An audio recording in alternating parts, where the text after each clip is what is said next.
كالعادة يا سادة تستمر تصريحات الاستفزازية من بعد المباريات اللي يخوضها. كاساس يقول نعم خسرنا البطولة لكن كسبنا لاعبين شباب للمنتخب العراقي.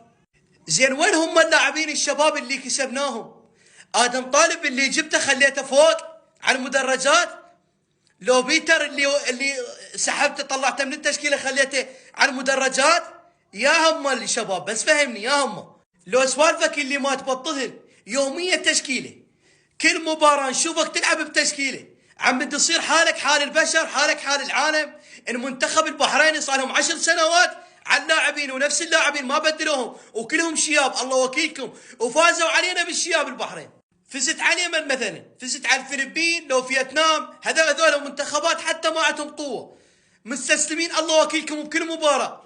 لعبنا ويا كوريا الجنوبيه خسرنا احنا، لعبنا ويا المنتخب الاردني تعادلنا وطلعنا من بطولة كاس اسيا. يا منتخبات اللي واجهتهم قوية يا هم. فكاساس راح مع واديك نقطة راس سطر. عم احنا داعمين الك لحد هذا يومنا. بطل سوالفك واستمرك على تشكيله واثبت لك على تشكيله مثل البشر، لا تطلع لنا بيوميه سالفه وميتين قهر ومسممين من وراك. كافي عاد، دعمناك وداعمين الك لحد هذا يومنا.